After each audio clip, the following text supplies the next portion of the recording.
She was 18 years old and standing on her uncle's porch with a carpet bag in one hand, when he told her plainly that there was no more room under his roof for a niece who could not pay her keep.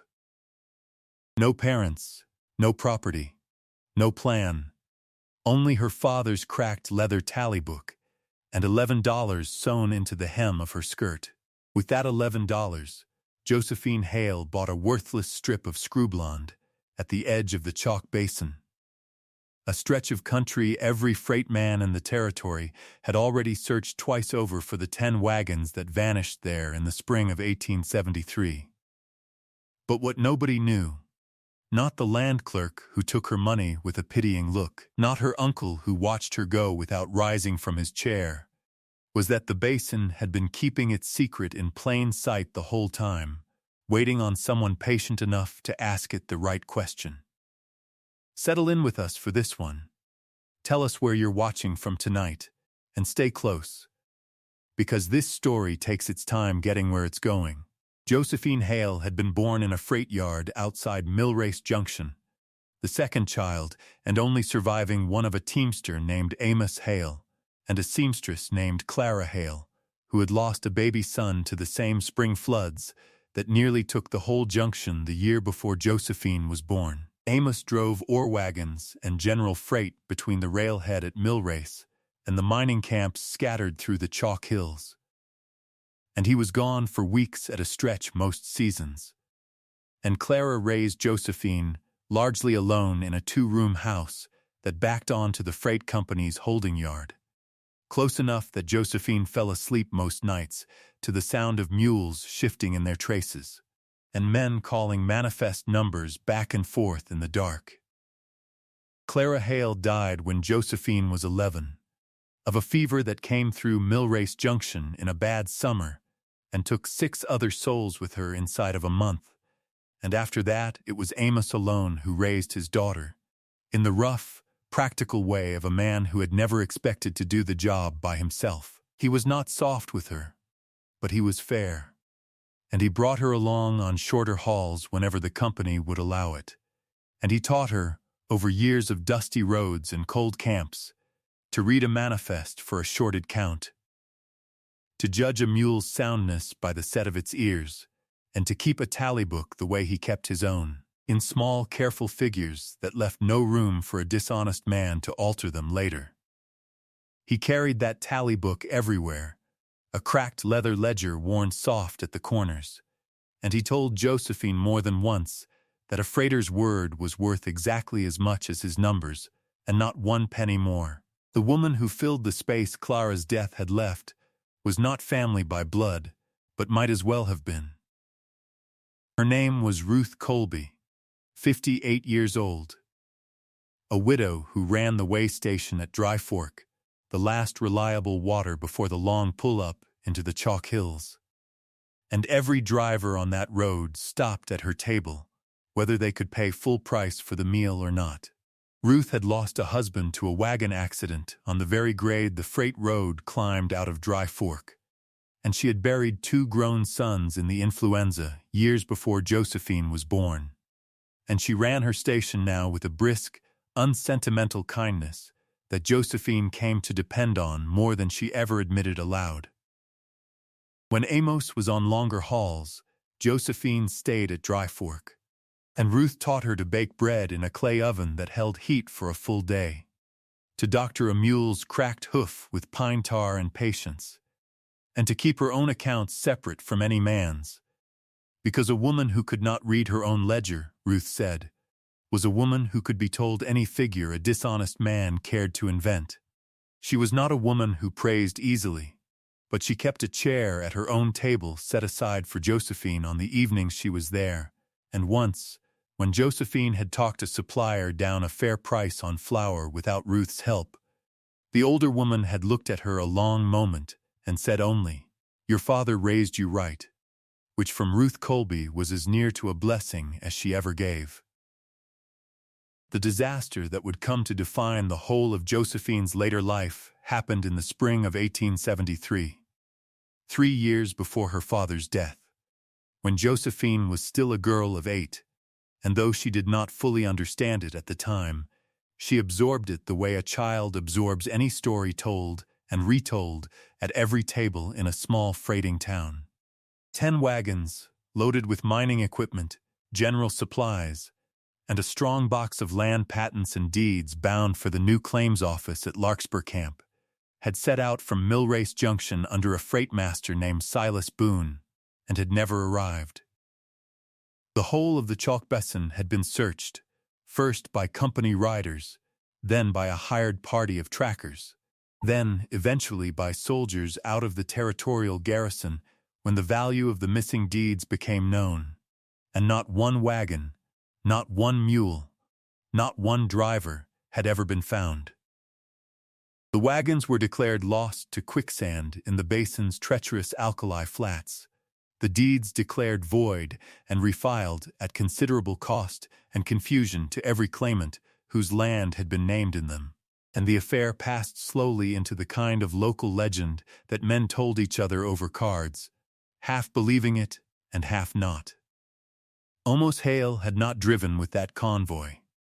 He had been laid up with a broken wrist the week it left Millrace, an accident that likely saved his life, and Josephine remembered,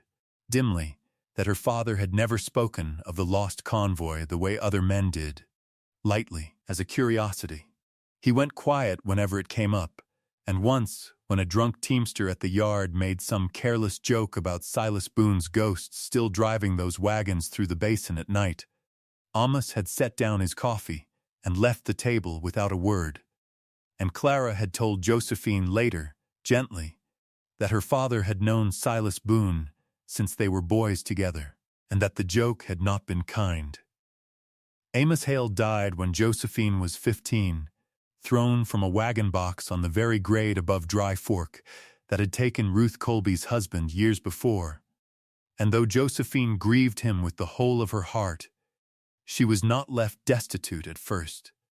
because her father's brother, a dry goods merchant named Elias Hale, took her in out of what he called family duty, and what Josephine came to understand, over 3 increasingly cold years, was closer to obligation grudgingly honored than to any real affection.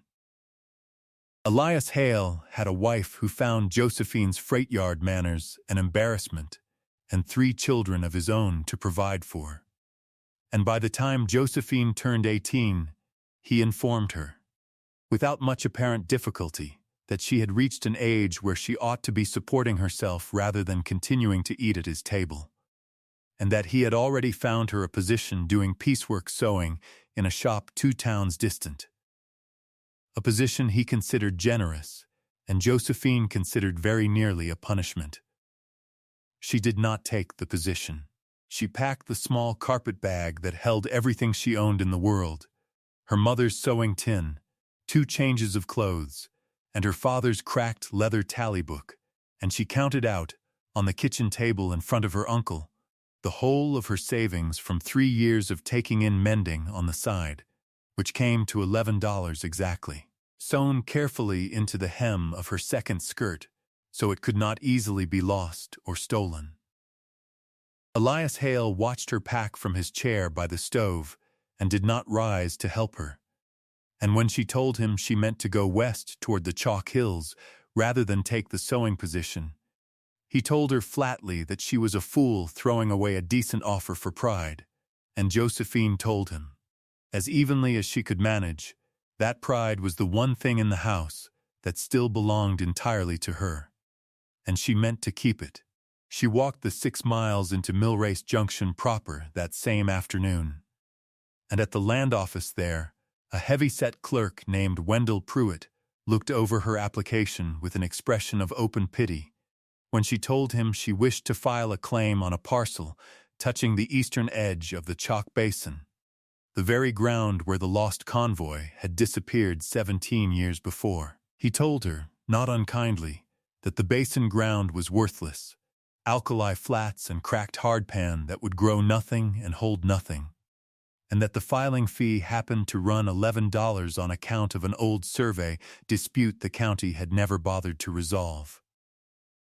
2 men waiting on a bench by the window laughed at that. one of them loud enough to draw looks from the street, and the other called out that she'd be walking back to Millrace inside a week, begging her uncle to take her back after all. Josephine laid her $11 on the counter, one bill folded soft from years in a hem and the rest in careful coin, and signed her name, Josephine Hale, in the same steady hand her father had taught her to keep a manifest. She spent what little she had left over from selling her mother's sewing tin, which she parted with reluctantly and only because she judged tools less valuable to her now than food, on a canteen, a small folding shovel, a sack of cornmeal, and a length of good rope.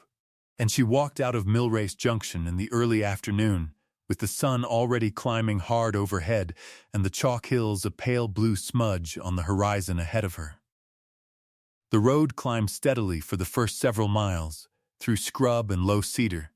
and by the second day it had begun to drop instead,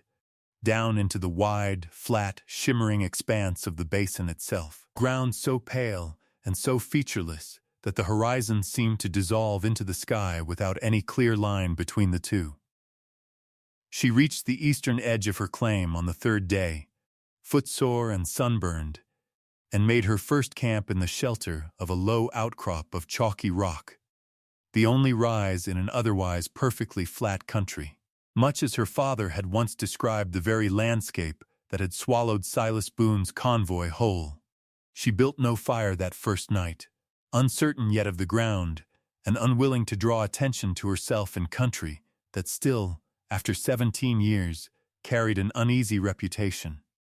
And she ate her cornmeal cold, and lay looking up at a sky thick with more stars than she had ever seen gathered at once. It was on that first night that the stranger found her. She never learned his full name. He came walking out of the dark from the direction of the basin itself, an old man, blind in one eye with a milky clouded pupil, leaning on a hand-carved stick, and he stopped a respectful distance from where she sat and told her, without preamble, that he had driven freight through this country as a young man and had lost friends to it, and that the basin did not swallow things so much as it kept them, patient and precise, waiting for someone willing to be patient in return. Josephine asked him what he meant. He said only, 10 wagons went out on a straight road and never varied from it. Ground that flat doesn't hide a thing by accident. And then he turned and walked back into the dark, and though she called after him,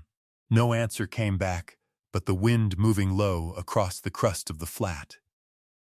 She woke before dawn with his words circling in her mind, and she spent the whole of the next day walking her claim boundary on foot,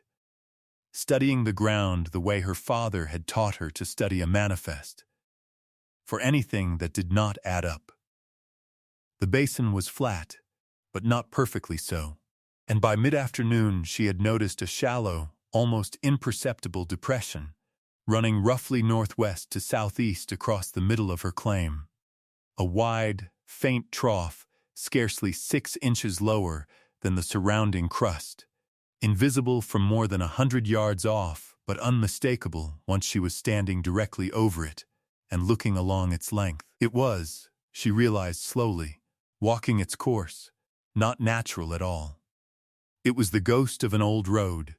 worn down by 10 heavy wagons and never fully erased by 17 years of wind and weather,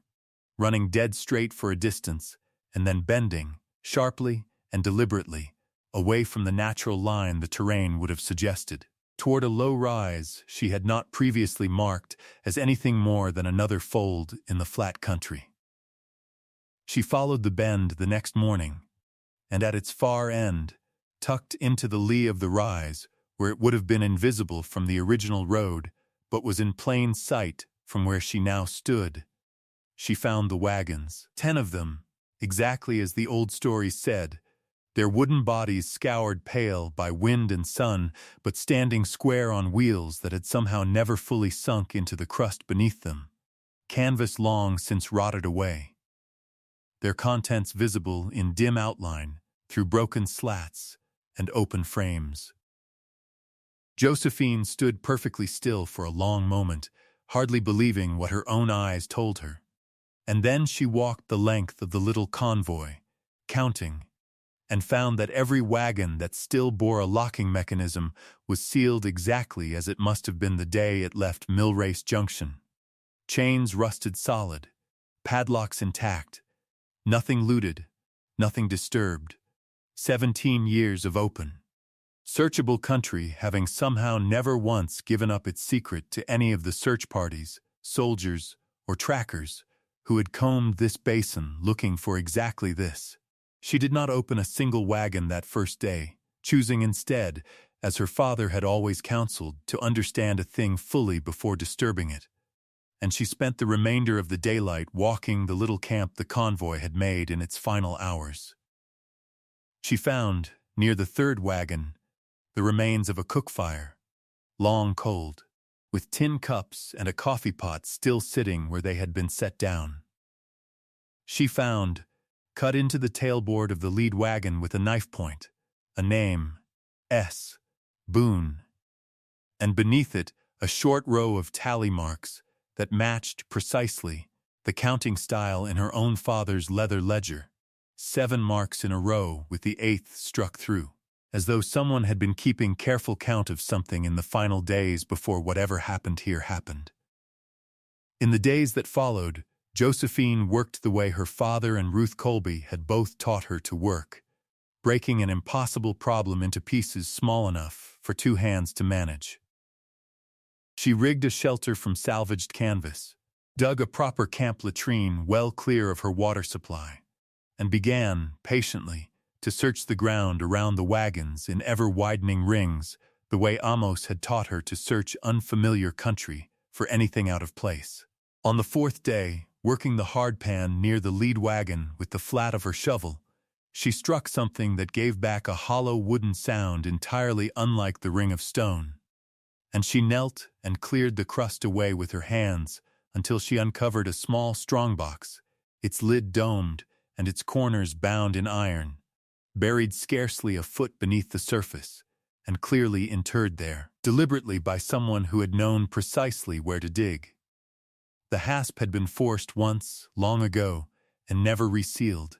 and inside, wrapped in oiled cloth gone brittle and pale with age, Josephine found a driver's manifest in a hand she recognized at once from the tally marks on the tailboard, the careful, unhurried script of a man keeping an honest count, and beneath it a bundle of letters, and beneath those a set of folded land patents bearing the seal of the Territorial Claims Office.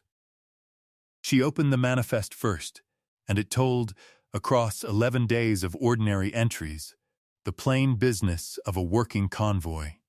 weather and mileage, and the small frictions of 10 wagons traveling together. And then, on the 12th day, the entries stopped being ordinary. Silas Boone had written that a company agent riding with the convoy, a man named Dalton Reeve, had ordered the wagons off the charted road and out across the open basin, under claim of a shorter route to Larkspur Camp, against Boone's own strong objection, and that within a day 2 wagons had broken axles on the treacherous crust, and the whole convoy was stranded with water enough for perhaps 4 more days. A second hand, tighter and more agitated, took up the account from there and identified itself as belonging to a young clerk named Peter Ray, and it stated plainly that Dalton Reeve had ridden off alone on the 3rd day of the delay, claiming he would bring back help from Larkspur, and had taken with him, on his own saddle, the whole of the strongbox containing the land patents Boone's convoy had been charged with delivering. Reeve had not returned. By the 6th day, with water gone and 2 of the older drivers already dead of the heat, Silas Boone himself had set out on foot in a desperate bid to reach help. And the manifest's final entries, in Boone's own increasingly shaky hand, recorded the deaths of the remaining men one by one as the days passed with no rescue coming. And a last line, dated what must have been the final day anyone in that camp still had strength to write, which read simply, "Buried what could not be carried, sealed what remained, and pray whoever finds this understands we were left here on purpose." Josephine sat in the white glare of midday, with the letters unread in her lap for a long while before she could bring herself to open them.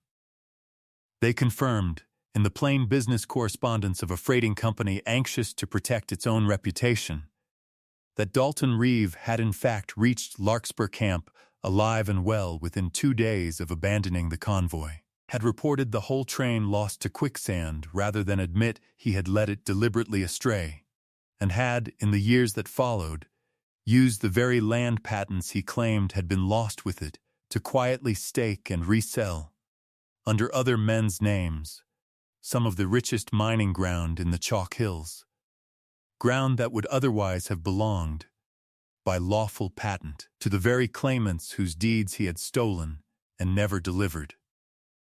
Dalton Reeve, Josephine understood now with a cold, settling certainty, had murdered 9 men by abandonment and theft, and had spent 17 years growing rich on the proceeds of it. And Silas Boone, her father's old friend, had died trying to save the men in his charge rather than save only himself. She had scarcely closed the strongbox and covered it again with a fold of canvas when she heard the sound of a horse approaching at a hard trot from the direction of the county road. The rider who reined up at the edge of the old camp was a lean, well-dressed man of perhaps 50, and when he introduced himself as Dalton Reeve, now a respected landholder and mining investor in Larkspur Camp, Josephine understood at once, with a lurch of cold recognition, exactly whose grave she was standing beside. He told her, in a voice pitched carefully reasonable, that this ground had a poor reputation, and she would be wise to abandon her claim and return to Millrace before the basin's heat did her real harm. And Josephine asked him plainly whether he remembered a freight master named Silas Boone. Something moved behind Reeve's eyes at that, quick and hard to read, and he told her, his voice gone flatter, that old ghost stories were poor company for a young woman alone, and that she ought to think carefully about how much digging in old ground a person really wanted to do. It was not quite a threat spoken outright, but Josephine understood it as one, and she told him only that she intended to carry what she had found to the Territorial Claims Office at Larkspur herself, and that he was welcome to accompany her if he wished the matter settled honestly. Reeve held her eyes a long moment, said nothing further, and rode back the way he had come, and Josephine stood alone with the strongbox at her feet, and her heart going hard against her ribs. The storm came that same night, faster than any weather she had ever seen build, a wall of dust rolling in from the west that turned the last clean light the color of a bruise within 20 minutes. Josephine had just enough warning to lash her canvas shelter tight against the lead wagon and drag the strongbox in under cover when the wind hit in full, and she had wrapped herself in her coat and pressed into the shelter of the wagon box when she heard, faint under the howl of it, a child's voice crying somewhere out in the blowing dark. She went out into the storm without a second thought, because a child's voice on the flats in weather like that meant a family in real trouble and nothing else.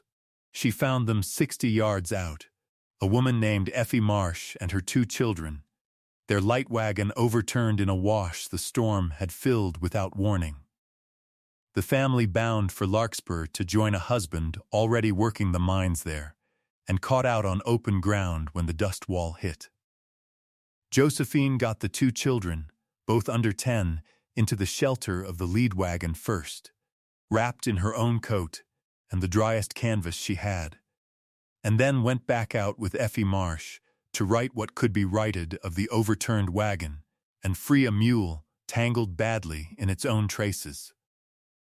They spent the worst of the night crowded together inside the old convoy's shelter, sharing what little water Josephine had left, and by the time the wind finally dropped toward dawn, Effie Marsh had thanked her more times than Josephine could easily accept, and the younger of the two children had fallen asleep against her shoulder, as though she had known her a lifetime rather than a single terrible night. They walked out together the next morning, the mule recovered, and the light wagon serviceable enough for slow travel. And Josephine saw the Marsh family safely to the Larkspur Road, before turning back for her own claim to gather the strongbox and the tally book and everything else she meant to carry to the Territorial Claims Office herself, rather than trust to any other hand. The office at Larkspur Camp was a plain-frame building at the center of a town that had grown considerably in the years since the lost convoy first passed through. And the claims registrar there, a careful, gray-haired man named Julius Ferrand, read the manifest and the letters twice through without speaking, and then looked up at Josephine and told her quietly that the disappearance of Silas, Boone's convoy,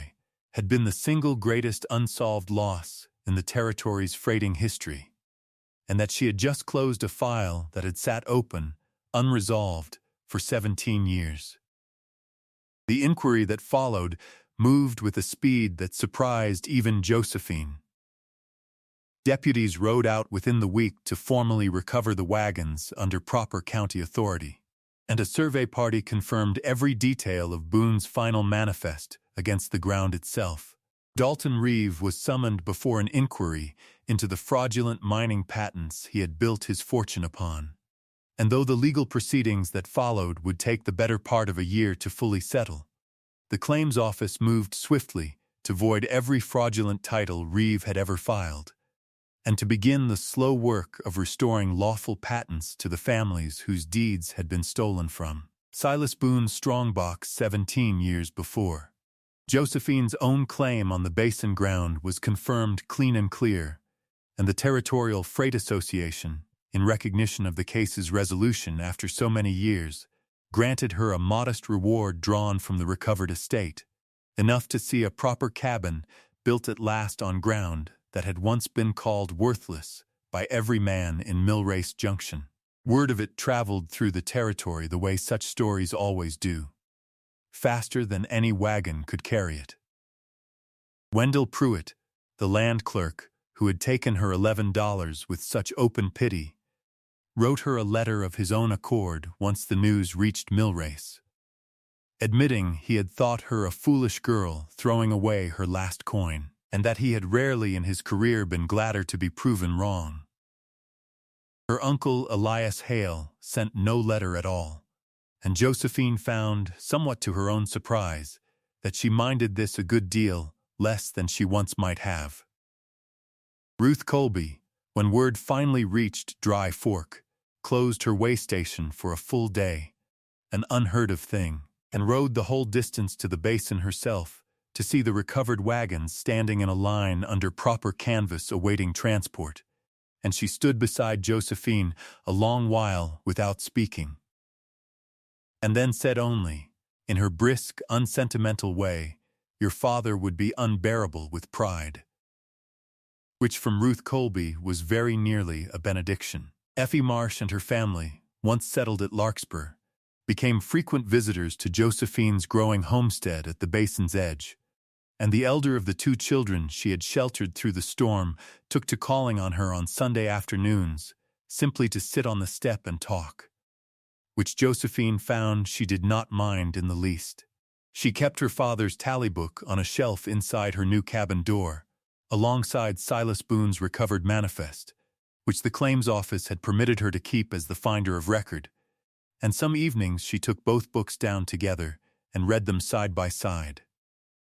Two honest men's careful counting separated by 17 years and joined at last by a daughter patient enough to walk the ground between them. On an evening in late autumn, with the light running long and gold across the basin and the recovered wagons gone at last to whatever record the territory meant to keep of them, Josephine Hale sat on the step of her cabin with her father's tally book open on her knee, and thought of Ruth Colby's chair kept always ready at the Dry Fork table, and of Silas Boone's last steady line of writing, and of 10 men who had died honestly rather than abandon what they had been trusted to carry. She had come out onto the basin at 18 years old, with $11 and nothing else in the world to lose. And the ground that everyone in Millrace Junction had called worthless had kept, faithfully and exactly, the truth her father's old friend had died trying to protect. Waiting 17 years for someone patient enough to walk its length and ask the right question of it. It was, she thought, watching the last light settle gold across the pale crust toward a horizon that no longer looked empty to her at all. The best $11 anyone had ever spent. If you've walked with Josephine all the way out onto the flats and back, take a moment now to like this video and subscribe, so the next story finds you when it's ready. Tell us in the comments where you're watching from tonight, and tell us, if you're willing, about someone in your own life who kept an honest count when it would have been so much easier not to. Ask yourself, before you close this out, what ground in your own life everyone else has already written off that might simply be waiting, patient and sealed, for someone willing to walk out and look closely enough to see it. Until next time, stay close.